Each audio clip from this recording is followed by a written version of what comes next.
Hi നമസ്കാരം. ഏവർക്കും online ക്ലാസ്സിലേക്ക് ഹാർദവമായ ഹൃദ്യമായ സ്വാഗതം. ഇന്നത്തെ ക്ലാസ്സിൽ നമ്മൾ ചർച്ച ചെയ്യാൻ പോകുന്നത് രോഗങ്ങളും രോഗകാരികളും രോഗനിർണയ ടെസ്റ്റുകളും അവ ബാധിക്കുന്ന അവയവങ്ങളും നമ്മുടെ സിലബസിൽ വ്യക്തമായി പറയുന്നുണ്ട്. അതിനെക്കുറിച്ച് രോഗങ്ങളും രോഗകാരികളും വളരെ ലളിതമായിട്ട് നമുക്കത് എങ്ങനെ കൈകാര്യം ചെയ്യാൻ നമുക്ക് നോക്കാം. നമുക്ക് ക്ലാസ്സിലേക്ക് കിടക്കാം. ഓക്കെ, രോഗങ്ങളെയും രോഗാണുക്കളെയും കുറിച്ചുള്ള പഠനമാണ് പത്തോളജി. എന്താണ് പത്തോളജി? അല്ലെങ്കിലും നമ്മുടെ ദേഹത്ത് രോഗങ്ങളും രോഗാണുക്കളും പാത്തിരിക്കുന്നു. അങ്ങനെങ്കിലും ഓർത്തിരിക്കുക, രോഗങ്ങളെ അല്ലെങ്കിൽ രോഗാണുക്കളെ കുറിച്ചുള്ള പഠനമാണ് പത്തോളജി. രോഗാണുക്കളുടെ ഒരു ഇംഗ്ലീഷ് ഒരു മെഡിക്കൽ നെയിമാണ് പാത്തോജൻ. ഏതാണ്? പാത്തോജൻ. അപ്പോൾ രോഗങ്ങളെയും രോഗാണുക്കളെയും കുറിച്ചുള്ള പഠനമാണ് പാത്തോളജി. ഏതാണ്? പാത്തോളജി. ക്ലിയർ ആയല്ലോ? പത്തോളജിയുടെ പിതാവ് എന്നറിയപ്പെടുന്ന വ്യക്തിയാണ് റുഡോൾഫ് വിർഷോ. ആരാണ്? ഒരു ജർമ്മൻ സയന്റിസ്റ്റ് ആയിട്ടുള്ള റുഡോൾഫ് വിർഷോ. അപ്പോൾ പത്തോളജിയുടെ പിതാവ് ആരായിരുന്നു? ജർമ്മൻ സയന്റിസ്റ്റ് ആയിട്ടുള്ള റുഡോൾഫ് വിർഷോ. ഇദ്ദേഹത്തിന് ഒരുപാട് പ്രത്യേകതയുണ്ട് കേട്ടോ. ഇദ്ദേഹത്തെക്കുറിച്ച് പത്തോളജിയുടെ പിതാവെന്ന് മാത്രം പറഞ്ഞാൽ പോരാ. സെൽ ഡിവിഷൻ, കോശ വിഭജനം കണ്ടെത്തിയതും ആരാണ്? റുഡോൾഫ് വിർഷനാണ്. നിലവിലുള്ള ഒരു സെൽ ഡിവൈഡ് ചെയ്താണ് മറ്റൊരു സെൽ ഉണ്ടാവുന്നത്. അതായത് സെൽ ഡിവിഷൻ, കോശ വിഭജനം കണ്ടെത്തിയത് ആരാണ്? നമ്മുടെ ആശാനാണ്, റുഡോൾഫ് വിർഷോ. ഇനി എന്താണ് ആരോഗ്യം? ആരോഗ്യം എന്ന വാക്കുകൊണ്ട് അർത്ഥമാക്കുന്നത് എന്താണ്? മാനസികവും ശാരീരികവുമായിട്ടുള്ള സുസ്ഥിതിയാണ് ആരോഗ്യം, അല്ലാതെ രോഗമില്ലാത്ത അവസ്ഥയല്ല. അപ്പോൾ ആരോഗ്യം എന്താണെന്ന് ചോദിച്ചാൽ ഒരിക്കൽ പരീക്ഷയ്ക്ക് ചോദിച്ച ചോദ്യമാണ്, ആരോഗ്യം എന്നാൽ എന്ത്? അപ്പോൾ സാധാരണ ഉദ്യോഗാർത്ഥി പറയും, സാർ അത് എന്താ രോഗമില്ലാത്ത അവസ്ഥ. അല്ല, തെറ്റ്. മാനസികവും ശാരീരികവുമായിട്ടുള്ള സുസ്ഥിതിയെയാണ് എന്ത് വിളിക്കുന്നത്? ആരോഗ്യം. വെറുതെ പറഞ്ഞല്ല കേട്ടോ, ഇത് ലോകാരോഗ്യ സംഘടനയുടെ ഒരു ആരോഗ്യം എന്ന വാക്കിനുണ്ടാക്കിയ നിർവചനമാണ്. അപ്പോൾ ആരോഗ്യം എന്ന വാക്കിന് മാനസികവും ശാരീരികവുമായ സുസ്ഥിതിയാണ് ആരോഗ്യം എന്ന നിർവചനം ലോകാരോഗ്യ സംഘടനയ്ക്ക് നിർദ്ദേശിച്ച വ്യക്തി ആരാ? Rudolf Virchow. അപ്പം സൂക്ഷ്മജീവികളെ, മൈക്രോ ഓർഗാനിസത്തെ കുറിച്ചുള്ള പഠനം എന്താണെന്ന് ചോദിക്കും. സൂക്ഷ്മജീവികളെ കുറിച്ചുള്ള പഠനമാണ് മൈക്രോബയോളജി. ഏതാണ്? മൈക്രോബയോളജി.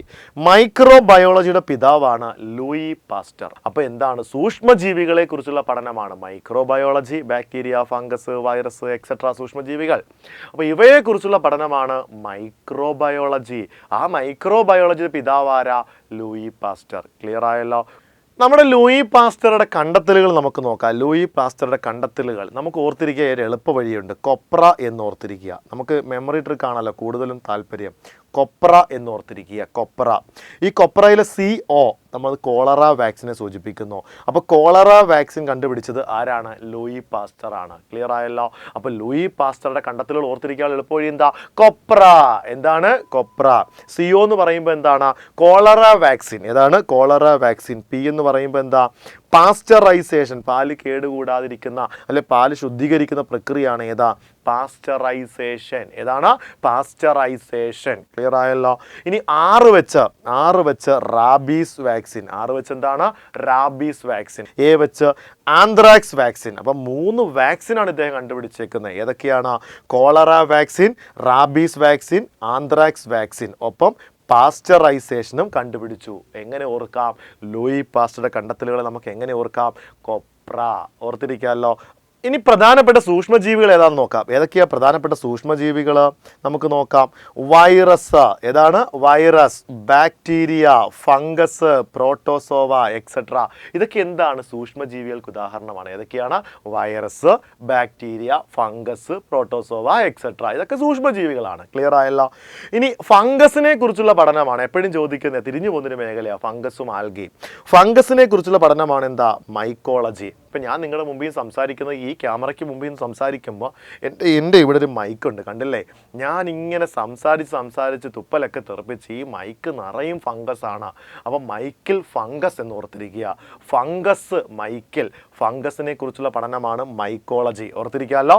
ആൽഗകളെ കുറിച്ചുള്ള പഠനമാണ് എന്താ? ഫൈക്കോളജി. ആൽഗകളെ കുറിച്ചുള്ള പഠനം എന്താ? ഫൈക്കോളജി. ഇനി ഏറ്റവും ചെറിയ ജീവനുള്ള വസ്തുവാണ് ഏതാ? വൈറസ്. ഏറ്റവും ചെറിയ ജീവനുള്ള വസ്തു ഏതാ?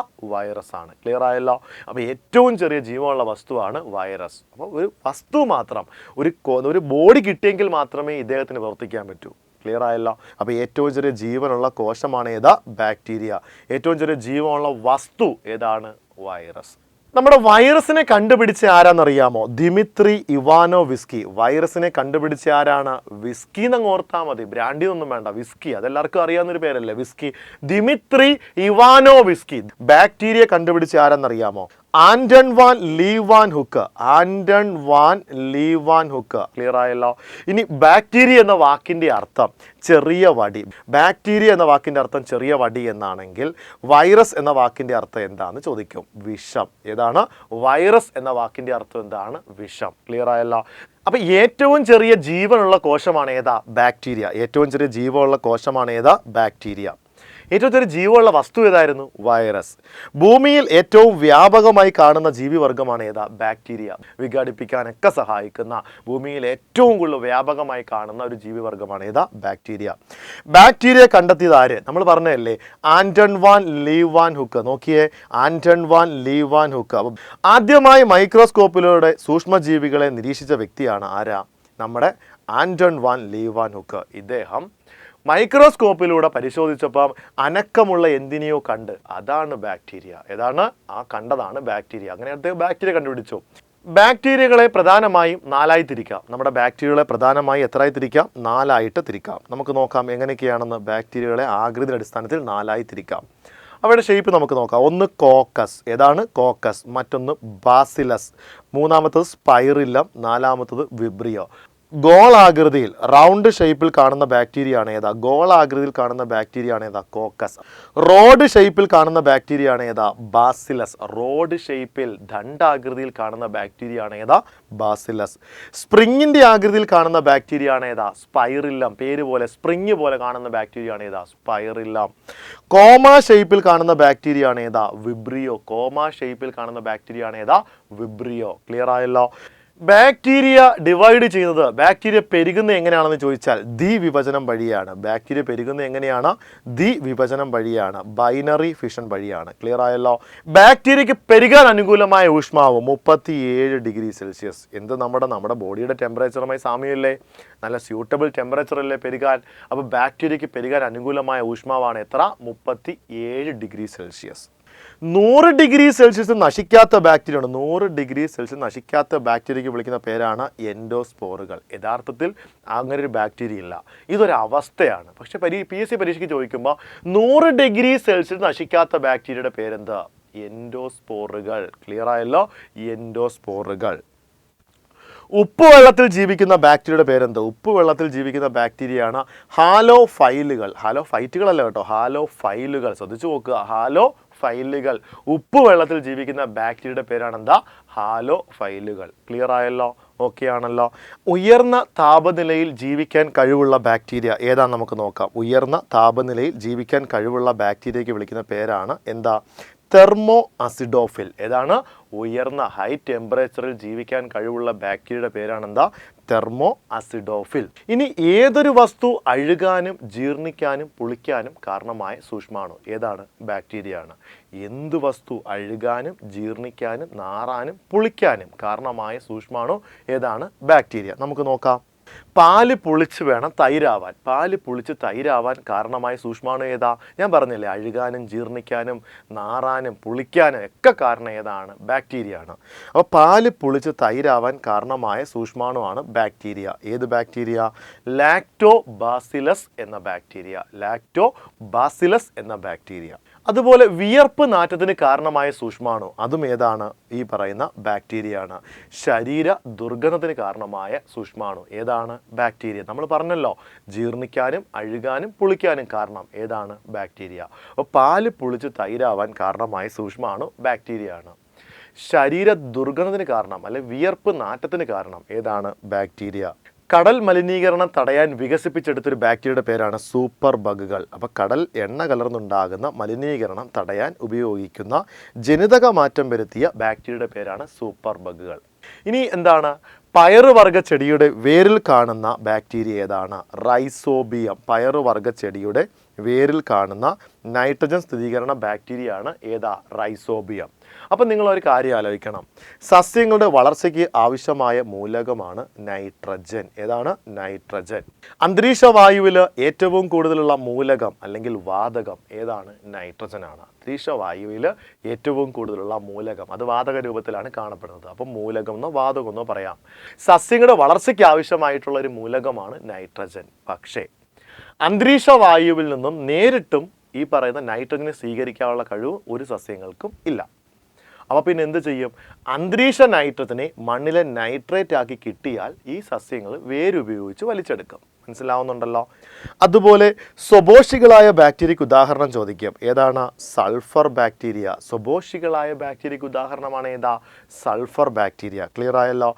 ഇനി ബാക്ടീരിയ ചലിക്കുന്നുണ്ട്. ബാക്ടീരിയ ഇതൊരു ബാക്ടീരിയ ആയിട്ട് കൂട്ടിക്കണം. ബാക്ടീരിയ ആണ്.